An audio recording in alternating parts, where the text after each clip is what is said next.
बिस्मिल्लाहिर्रहमानिर्रहीम। अस्सलाम वालेकुम रहमतुल्लाहि व बरकातुहू। मेरा नाम अहमद अकील है और आप देख रहे हैं प्रॉपर्टी विजन टीवी।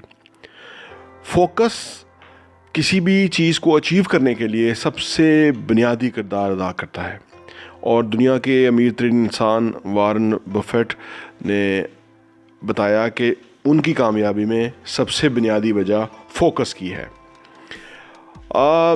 वो कहते हैं कि जिस तरह से हर चीज़ सीखनी पड़ती है, बिल्कुल इसी तरह फोकस भी हासिल करने के लिए कोशिश करनी पड़ती है।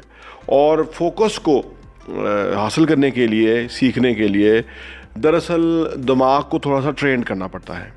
यानी कुछ दिमागी कवानीन हैं कि जिनको हमें समझना पड़ता है और उनको अप्लाई करना पड़ता है, तो इससे हम अपना फोकस हासिल करते हैं। और जो जितना जल्दी फोकस हो जाए उतना ज़िंदगी में बहुत ज़्यादा तरक्की करता है। तो ये जानते हैं वो 8 कवानीन कौन से हैं। नंबर 1, पॉइंटिंग एंड कॉलिंग।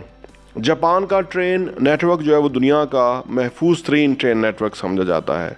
उसकी वजह कि जापान की जो ट्रेन का अमला है वो पॉइंटिंग एंड कॉलिंग के ऊपर चलता है। यानी इसका मतलब क्या है? इसका मतलब है कि अगर ट्रेन का ड्राइवर है तो वो अगर चेक करना चाहता है कि इस वक्त उसकी ट्रेन की स्पीड क्या है, तो वो उंगली के साथ उस पूरी स्क्रीन के ऊपर उंगली से चेक करता है कि क्या स्पीड है। अच्छा, वैसे भी देखा जा सकता है। इसको उंगली से चेक करने का क्या मतलब है कि जब हम इस तरह से पॉइंट आउट करते हैं चीज़ को, तो हमारे तमाम जो हवास हैं वो फोकस हो जाते हैं उसके ऊपर, तो वो हम ज़्यादा अंडरस्टैंडिंग के साथ चीज़ें कर रहे होते हैं। वहाँ का पूरे ट्रेन का सिस्टम इस तरह से है, हर चीज़ को इस तरह से वो चेक किया जाता है। यानी उसको आप समझ लीजिए कि ये वेरीफाई करने का एक तरीका है। यानी आपने हर चीज़ को पूरी अवेयरनेस के साथ देखना है और मैसेज को फॉरवर्ड करना है या मैसेज को दूसरे को बताना है। इससे जो है वो फोकस है वो बढ़ता है। इसी तरह अगर हमें पढ़ाई में फोकस नहीं कर पाते, तो अगर हम किताब को उंगली के साथ पढ़ रहे होंगे और जहाँ जो रीड कर रहे हैं उसके ऊपर उंगली रखेंगे, तो हमारा दिमाग ज़्यादा फोकस हो जाएगा कि एक बाकायदा काम हो रहा है। यानी हम सिर्फ वैसे नहीं पढ़ रहे। जब ऐसे पढ़ते हैं तो दिमाग आगे पीछे जाता है। जब उंगली किताब के ऊपर रख लेते हैं, उस लाइन उस लफ्ज़ के ऊपर रख लेते हैं, तो डेफिनेटली फिर ज़्यादा हमारा जो फोकस है वो उस चीज़ पे चला जाता है। तो फोकस इस तरह से, इस प्रैक्टिस से इम्प्रूव होना शुरू हो सकता है और आप इसको ट्राई कर सकते हैं। नंबर 2 ये है कि break the pattern of your brain and daily routine. हम जैसी भी रूटीन हमारी बन जाती है, हम डेफिनेट उसी तरफ मूव कर रहे होते हैं। अगर फ़र्ज़ करें हमारी रूटीन बन गई है कि हम कुछ भी करने लगते हैं, कभी ध्यान इधर जाता है, कभी ध्यान उधर जाता है, कभी मोबाइल देख लिया, कभी सोशल मीडिया पे चले गए, तो अब ये क्या है कि हमारे ब्रेन को ये आदत पड़ गई है इस तरह की। अब उसको ब्रेक करना, यानी उस ख़राब फंक्शन को सही करने की तरफ जाना, ये बेहद ज़रूरी है। अगर आपको इसमें प्रॉब्लम हो रही है ना, तो ये रूटीन आपकी गलत बन गई है, इस वजह से प्रॉब्लम हो रही है।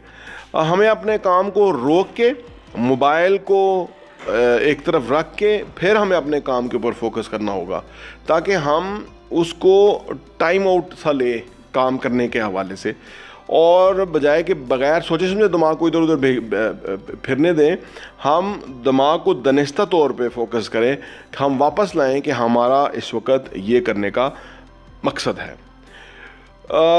इसके लिए कुछ मशक़ें भी हैं, लेकिन जैसे एक बड़ी मशहूर मशक़ है इसके हवाले से कि अगर हम राइट हैंड से लिखते हैं तो हम लेफ़्ट हैंड से लिखें। जब हम लेफ़्ट हैंड से लिखेंगे ना, तो हमारा जो दिमाग है उसको तकलीफ़ होगी। यानी रूटीन में हम राइट से लिख रहे थे, अब लेफ़्ट से लिख रहे हैं, या हम रूटीन में लेफ़्ट से लिखते थे, अब हम राइट से लिखेंगे, तो दिमाग को ज़रा काम करना पड़ेगा और उससे वो चीज़ों को बड़ा जज करता है या उसको तकलीफ़ होती है, तो उससे उसकी वो रूटीन ख़त्म होती है। तो ये डिफरेंट रूटीन के ऊपर दिमाग आ जाता है, जिसको हमें ट्राई करने की ज़रूरत है। इससे हमें बहुत फ़ायदा होगा। यहाँ मैं आपको बता दूँ कि हमारा जो प्रॉपर्टी विजन मैगज़ीन है, वो उसके लिए एक स्पेशल ऑफ़र है। हमने 1200 रुपये के अंदर साल के 12 एडिशन आपको हम सॉफ्ट कॉपी की सब्सक्रिप्शन आपको देते हैं, लेकिन हमने उसको और कम करके 1000 रुपीज़ कर दिया है फॉर द होल 12 एडिशन। पूरे साल के 2022 के 12 एडिशन आपको मिलेंगे और उसकी कीमत सिर्फ 1000 रुपया है। और ये जो आपकी इन्वेस्टमेंट है ये इनफैक्ट आपको काफ़ी कुछ दे सकती है, क्योंकि इसके अंदर जो हम कंटेंट डालते हैं that is related with the real estate, investment, saving किस तरह से करनी है, आपने पैसे को किस तरह यूटिलाइज करना है, पैसा कमाना किस तरह से है, कौन लोग ज़्यादा पैसा कमाते हैं, तो बहुत ज़्यादा अच्छा कंटेंट है। वैसे आप हमारे YouTube चैनल के ऊपर भी ये कंटेंट देखते हैं, लेकिन अगर आप चाहते हैं कि आपको उसकी सॉफ्ट कॉपी मिल जाए, एक राइटअप में कंटेंट मिल जाए, तो उसके लिए आपको सिर्फ 1000 रुपये के एवज आपको 12 एडिशन हमारे मिल सकते हैं। नंबर 3, एची को जमाए, ये जापानी टर्म है, इसका मतलब है कि प्रैक्टिस ऑफ फुल कंसंट्रेशन। हमें आज के जदीद दौर के अंदर एक बड़ी बुरी आदत पड़ गई है मल्टीटास्किंग की। इससे हमें क्या नुकसान होता है कि दरअसल इंसानी जहन जो है वो सिंगल टास्क के लिए डिज़ाइन है, मल्टीटास्किंग के लिए है नहीं। लेकिन हम क्योंकि मल्टीटास्किंग में चले जाते हैं तो फिर हमारा फोकस डिस्टर्ब हो जाता है। तो जापानी फार्मूला के तहत अगर हम जो भी काम कर रहे हैं उसको सिंगल हैंडेडली उसी को फोकस करें, तो इससे हमारा जो ये वाला प्रॉब्लम है मल्टीटास्किंग वाला वो ख़त्म हो सकता है। जैसे फॉर एग्जांपल हम टेलीविज़न देख रहे हैं तो हम टेलीविज़न ही देखें, अगर हम खाना खा रहे हैं तो फिर खाना ही खाएं और उसके खाने की पूरे टेस्ट को एंजॉय करें, पूरा चबा के खाएं, और जो भी चीज़ है उसका हम ओरिजिनल टेस्ट लें। आमतौर पे होता तो ये ना कि हम टेलीविज़न देख रहे हैं और खाना भी खा रहे हैं, बातें भी हो रही हैं, तो अब किसी चीज़ का हमें सही तरह से जो है ना वो समझ नहीं आ रही कि क्या चल रहा है। सब तीनों चीज़ें बेवकूफ़ चल रही हैं, उससे हम ना खाने के टेस्ट को समझ सही तरह पाते हैं, आधा बचंदा उसको टेस्ट करते हैं, बात को भी हम आधा बचंदा ही सुन रहे होते हैं इनफैक्ट, क्योंकि टेलीविज़न भी चल रहा होता है, तो टेलीविज़न पे भी हमें पूरी बात समझ नहीं आ रही होती क्या। तो ये जो मल्टीटास्किंग होना है या ज़हन का मुख्तलिफ़ चीज़ों पे बैकवर्ड चले जाना है, इसका एक ही इलाज है। जो भी काम कर रहे हो, अगर रीडिंग कर रहे हैं तो फिर हम सिर्फ रीडिंग करें, किसी से बात कर रहे हैं तो फिर सीधा फेस टू फेस बैठ के बात करें। ये अगर इस तरह हम अलग अलग चीज़ों को करने शुरू कर देंगे ना, तो इससे हमें बहुत सारा ज़बरदस्त नताइज मिलेंगे और हम फोकस होना शुरू हो जाएंगे। और फोकस हो के अगर थोड़े टाइम के लिए हम कोई चीज़ करें तो उसका ज़्यादा हम अंडरस्टैंड कर जाते हैं, और अगर फोकस ना हो तो ज़्यादा आवर्स में भी चीज़ें हमें समझ नहीं आती हैं। नंबर 4 ये है स्पेसिंग इफ़ेक्ट, यानी साइंस के मुताबिक जो हमारी ओल्ड मेमोरीज़ होती हैं उसके मुकाबले में नई मेमोरीज़ हमें याद रहती हैं, ओल्ड मेमोरीज़ हम भूल जाते हैं। इसके नई मेमोरीज़ और ओल्ड मेमोरीज़ के दरमियान गैप बहुत बड़ा होता है, इसलिए हमें वो पुरानी बातें याद नहीं रहती। और उनको याद रखने के लिए बेहद ज़रूरी है कि जितना हम चीज़ों को रिपीट करेंगे उतना हम ये ज़्यादा उनको याद रखेंगे, उतना ज़्यादा उस पर फोकस रहेंगे।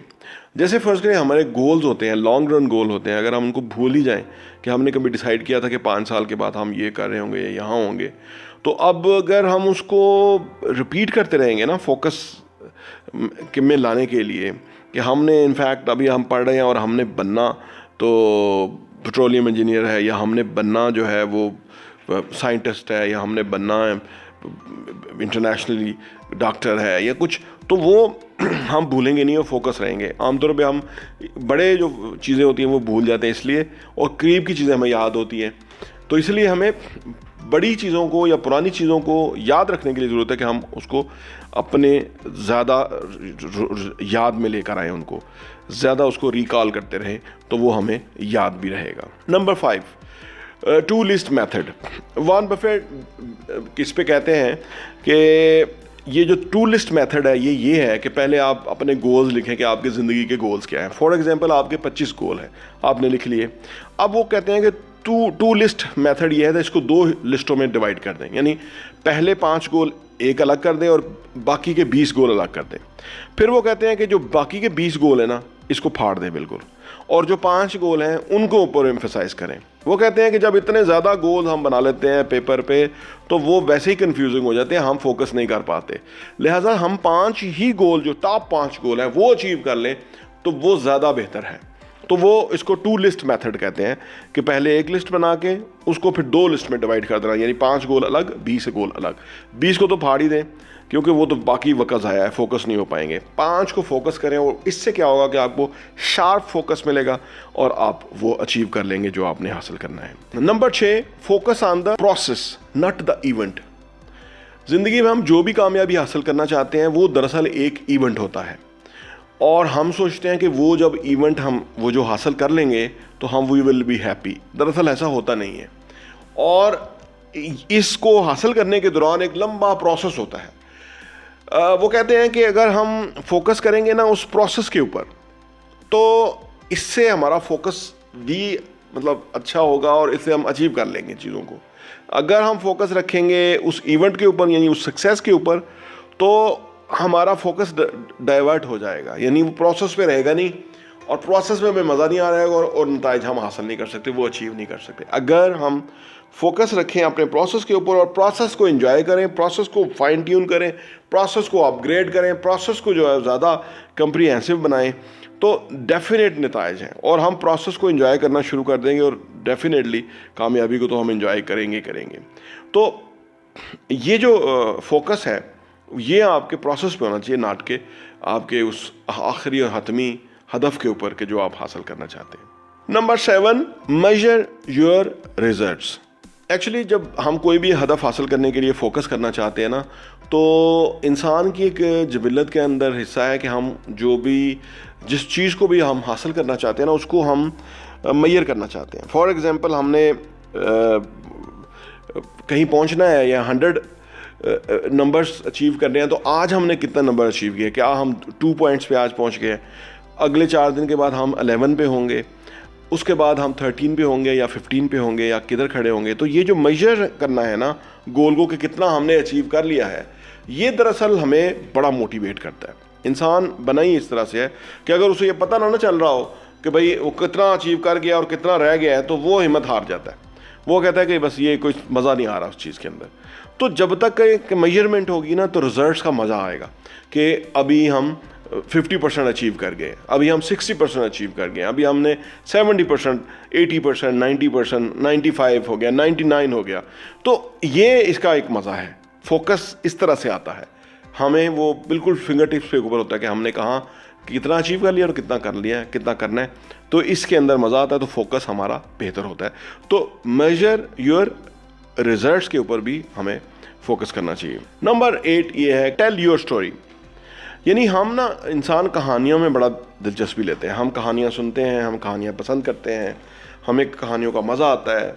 हम ज़िंदगी में जो स्ट्रगल करते हैं ना, तो उसके बाद हमें ना वो कहानी सुनाने का बड़ा मज़ा आता है कि मैंने ऐसे किया, मैं यहाँ था, ऐसा सोचा, मैंने ये समझा, मैंने ये बेटर समझा, ये मुश्किल आ गई, उसको इस तरह से मैंने ओवरकम किया, इस तरह से नताइज आना शुरू हो गए। तो ये कहानी इंसान को बड़ी फैसिनेट करती है। ये कहानी हमने अपने आप को बताई होती है कि मैं एक दिन बड़ा इंसान बन जाऊंगा, मैं एक दिन ये अचीव करना शुरू कर दूंगा, या मैं एक दिन इतना इन्फ्लुएंशियल हो जाऊंगा। ये कहानियाँ होती हैं, इनफैक्ट ये हमें बड़ी फैसिनेट करती हैं। तो हमें अपने फोकस के लिए कहानियों को मद्देनज़र रखना चाहिए, अपने अहदाफ को, गोल्स को, अपनी ज़िंदगी के हवाले से कहानियाँ याद करनी चाहिए, यहाँ कहानियों में याद रखना चाहिए, कहानियाँ सुननी चाहिए, कहानियाँ कंसीव करनी चाहिए और कहानियाँ बयान करनी चाहिए, ताकि उसमें हम मज़ा लें और उसमें हमारा फोकस बेहतर हो। क्योंकि जब हमने किसी को कहानी सुनानी होती है, तो फिर हमने फोकस करना होता है, हमने उस प्रोसेस को एंजॉय करना होता है, ताकि हम कल किसी को कहानी सुना सकें। जैसे वॉरेन बफेट ने शुरू में बताया कि उनकी कामयाबी में सबसे बड़ी रीज़न्स फोकस की थी। कोई भी इंसान उतना ही अच्छा, कोई स्पोर्ट्समैन है, वो जितना फोकस होता है उतना प्यारा खेलता है, उतना जो है ना उसकी खेल में निखार आ जाता है, मज़ा आ जाता है देखने वालों को।